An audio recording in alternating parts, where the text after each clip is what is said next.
Почитувани, добар ден. Ги следите вестите на Канал 8. Изградбата на социјалната зграда во Винница напредува и се очекува да биде завршена пред планираниот рок од 18 месеци. Увид во градежните работи направија министерот за транспорт и врски Сугарески, директорот на акционерското друштво за стамбен и деловен простор Трајковски и градоначалникот на Винница Димитров. Изградбата на првата социјална зграда во Винница се интензивира и се очекува објектот да биде завршен во планираниот период од 18 месеци.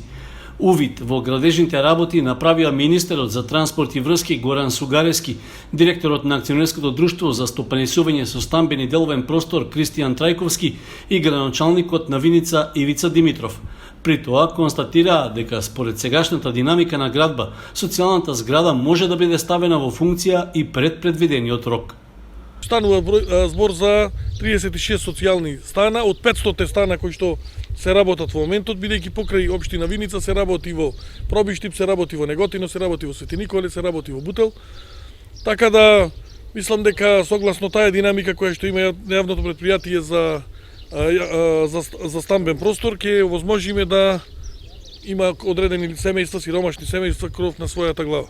Изградбата на социјалната зграда во Винница чини 68 милиони денари, а директорот на акционерското друштво за стопанисување со стамбен и деловен простор информираше дека досега во целата држава се почнати вкупно 13 градилишта со социјални згради. Во разговор со изведувачот не информира дека рокот од 18 месеци ќе се запази, можеби и порано ќе заврши изградбата на оваа зграда. Како што кажа феноменат пресконференции, значи со Централна Родска банка разговараме за новите проекти кои што ќе бидат по завршување на овој проект. Во тек се сите постапки за јавни набавки, очекувам изборот да се заврши до крај на месецот за уште 4 до 5 објекти. Така да по завршувањето на тие јавни набавки веднаш ќе ги воведуваме во работа изведувачите да продолжат со сите оние објекти согласно годишната програма кои се предвидени за социјални станови. Градоначалникот на Винница Ивица Димитров оцени дека со исполнувањето на рокот за завршување на социјалната зграда, семејствата од ранливите категории за една година би можеле да се вселат во своите нови домови. Зграда која што ќе домува социјално ранливи семејства како и самохрани родители. Меѓутоа продолжуваме и понатаму заедно како што истакне министерот да соработуваме со Министерството за транспорт и врски. Во крајна фаза е завршетокот на фишето, а тоа е за проширување на фитлот станицата во Винница и поврзување на село Лески, кој што ни остана единствен проблем во нашата општина, тоа е во делот на водоснабдување. Продолжуваме понатаму да работиме и на промена на водоводната мрежа заедно со ЕИП, со Министерството за транспорт и врски, како пред некој ден го кажавме и проектот, а тоа е за асфалтирање на патниот правец во село Калиманци, а тоа е стариот пат за Делчево. Социјалната зграда во Винница е лоцирана во близина на комуналното претпријатие Солидарност, а веќе е изградена и комунална инфраструктура, односно улица, водоводна и канализацијска мрежа. Владата се уште нема став околу евентуалното отварање на границите и аеродромите, а како последица од состојбата со епидемијата од коронавирусот. Според министерот Сугарески, одлуката за овозможување влез и излез од државата за граѓаните треба да се донесе по предлог од Комисијата за заразни болести. Граничните премини и аеродромите и понатаму ќе останат затворени за граѓаните од нашата земја, се додека не биде донесена соодветна одлука од страна на владата за нивно отворање. Според министерот Сугарески, владата се уште нема донесено став за евентуално отворање на границите и аеродромите, при тоа коментирајќи одлуката на авиокомпанијата Визер да ги пролонгира летовите до нашата земја до средината на идниот месец. Ние секојдневно и како штаб, бидејќи сум и член на главниот кризен штаб, ја следиме ситуацијата, согласно препораките кои што ги дава Комисијата за заразни болести, постапуваме по нив, значи разговараме по нив и на кризниот штаб и на владата. Во моментов се уште немаме конечен став околу отварањето на границите и конкретно и отварањето на аеродромите, така да очекувам овие денови чим Комисијата го постави на дневен ред тоа прашање, да и на штаб разговараме, се разбира и владата донесе одредени одлуки доколку треба да донесе. Нискобуџетната авиокомпанија Визер најави дека го продолжува рокот за откажување на сите летови од и кон Македонија до 13 јули. Претходно со одлука на владата како мерка за спречување на ширењето на коронавирусот, од 15 март на полноќ беше затворен аеродромот во Охрид, а 3 дена подоцна суспендирани беа летовите и од Скопскиот аеродром. Владата на седница во петокот утврди протокол за непречен транзит на странци преку граничните премини Табановце, Деве Бајр, Богородица, Ќафа, Санблаце и од аеродромот Скопје.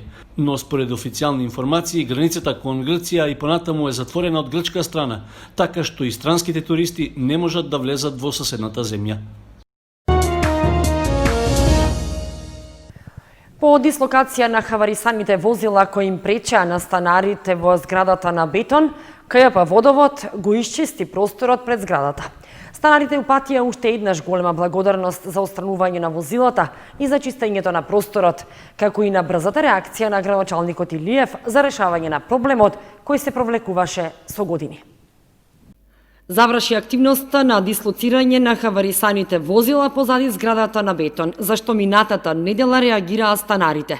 Екипи на комуналното јавно предпријатие Водовод во саботата го исчистија и просторот каде што со години лежеа возилата, а се работеше и чистеше и на предниот дел на зградата и на делот кај паркингот. Со брзата реакција на градоначалникот Илиев и надлежните во оделението за внатрешни работи, сега просторот на овие граѓани е целосно исчистен и имаат место за паркирање на возилата, а дополнително што се создаваше грда слика во овој дел од градот и представуваше опасност од собирање на разни животни. Станарите се заблагодарија на градоначалникот Илиев за брзата интервенција во чистење на просторот и отстранување на хаварисаните возила. Во однос на второто барање за уредување на просторот пред зградата, градоначалникот Илиев рече дека дополнително ќе се направи увид во деталниот урбанистички план и ќе се види дали истиот ќе биде преуреден во парк или во паркинг за возилата на станарите. Општинскиот комитет на ВМРО ДПМН од Кочани одржа пресконференција, на која беа соопштени условите што ги бара партијата за да се организираат парламентарните избори. ВМРО ДПМН има само два услови за престојните избори 2020. Државата да изработи протоколи со кои што ќе го заштитиме здравието на граѓаните и да организираме фер и демократски избори. Ден пред почетокот на кампањата да има пристигнато мисија на ОПСЕ и од ДИХР. Полна и навремена наблюдувачка мисија на ОПСЕ е најдобрата гаранција за фер кампања и за избори. Со ефикасни мерки од здравствените власти уште од денес, дополнителни 7 до 10 дена во јули ќе значат на тамошно намалување на бројот на заразени, со што ќе се намали стравот кај гласачите. Така, излезеноста ќе биде поголема, а со тоа и легитимитетот на победникот. Доволно беа тактизирање и надмудрување. Видовме како лошото менаџирање предизвика Македонија да ги има најголемите бројки на заразени на Балканот, па и во светот. Да не дозволиме лошиот и избрзан однос кон изборите да предизвика иста таква криза и исти такви последици за демократијата. Да не се остави причина за влегување во нова, тешка политичка криза и дестабилизација. На народот му е доста од кризи. На едни фер избори, без опасност за здравието, ние, како Општински комитет на ВМРО ДПМН од Кочани, имаме одлична екипа, имаме одлична програма и одлична кампања со која сакаме да им се представиме на граѓаните. И ние, и народот, едва и чекаме да го кажеме својот збор. Зборот на граѓаните на престојните избори ќе биде конечниот збор за тоа како треба да се води Македонија. Да не го потценуваме тој народ со желбата да се премолчи и тој народ да остане дома. И официјално со доделување скромни награди беа прогласени најдобрите ученици на генерацијата во Средното општинско училиште Лјупчо Сантов. Ученичка на генерацијата е Бојана Коцева од гимназиско образование. Бојана Коцева од гимназиско образование од Средното општинско училиште Лјупчо Сантов е ученик на генерацијата 2016-2020 од ово училиште. По направениот избор, а согледувајќи ги успесите, резултатите од учество на државни и меѓународни надпревари, успехот и поведението, како и во наставните активности, одговорните во училиштето во силна конкуренција со други одлични ученици, одлучиле признанието ученик на генерацијата да ја припадне токму на ученичката Бојана Коцева. Ова признание ќе биде поттик за Коцева за уште поголеми успеси во иднина. Директорот Игор Христов заедно со класната раководителка и доделија скромни награди на ученичката на генерацијата, а Коцева се заблагодари за врнувањето на нејзиниот труд. 4 години во гимназијата поминаа одлично, со многу учење, но и со многу дружба.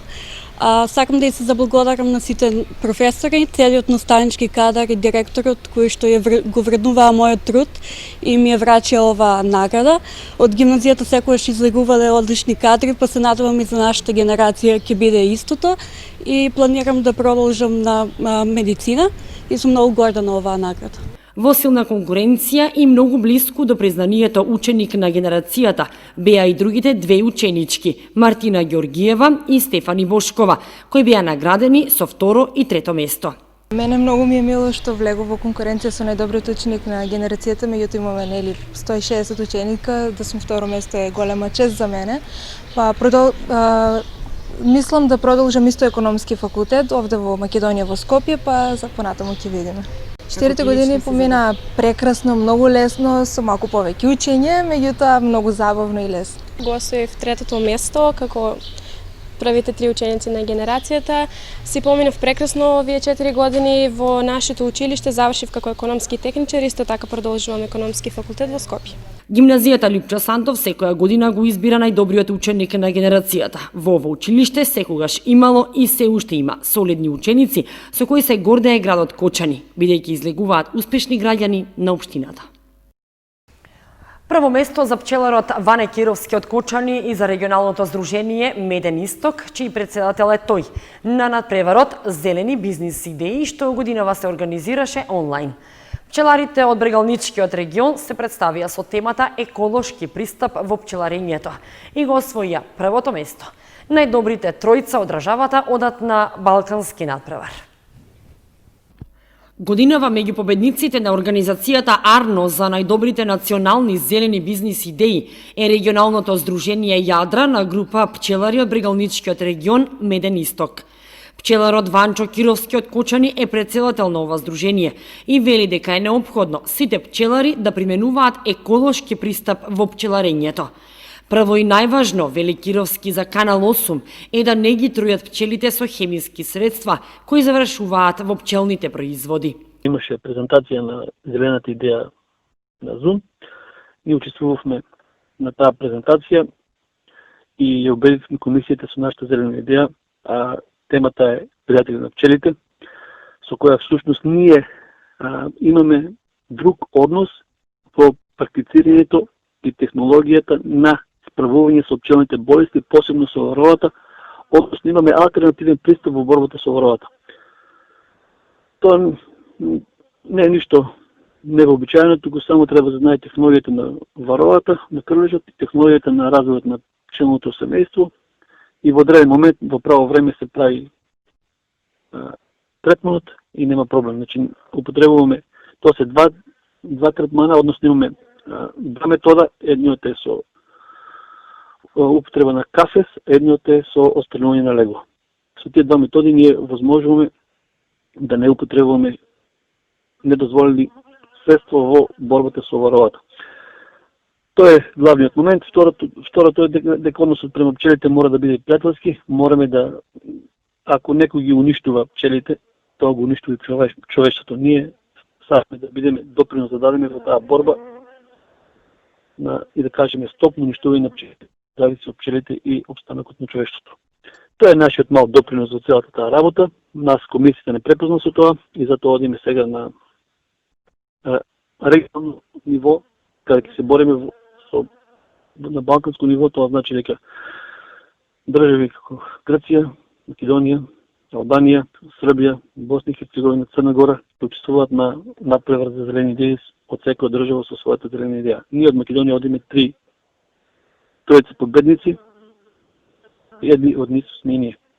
Регионалното здружение Меден Исток на чело со Кировски заедно со професор од Земјоделскиот факултет започнува 3-годишно истражување врз 90 пчелни семејства. 1/3 од нив ја третираат со конвенционалната метода за отстранување на така наречениот пчелин крлеш со хемиски средства. Врз останатите применуваат биолошки и органски средства кои никако не ја загадуваат природата. Добиваат одлични резултати. Нема никаква разлика во количината на произведениот мед. Кировски истакна дека моментално поради состојбата со COVID-19 во многу е зголемена побарувачката на мед, посебно на прополис, заради заекнување на имунитетот. Тој вели дека земјава има добри услови за пчеларство, но многу работи зависат од временските услови. Кога дува северен ветер како што беше оваа година, тогаш на ладното ништо не бива, ниту доматите, ниту оризот, ниту пак пчелите, вели Кировски. Тој истакна дека мала е разликата во цената на органски произведениот мед со оној кој е произведен конвенционално, но предупредува граѓаните треба да внимаваат каков мед купуваат. Целосно се согласува со пораката на Атидже, главната протагонистка во македонскиот документарец Медена земја, дека секогаш мора да им се остави половина од медот на пчелите. Младите кои во иднина сакаат да одгледуваат пчели, смета Кировски, дека прво мора да бидат пријатели со пчелите и да имаат љубов кон работата.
Почитувани, тука ја завршуваме ова издание на вестите на Канал 8. Останете и понатаму со нашата програма. Довидување.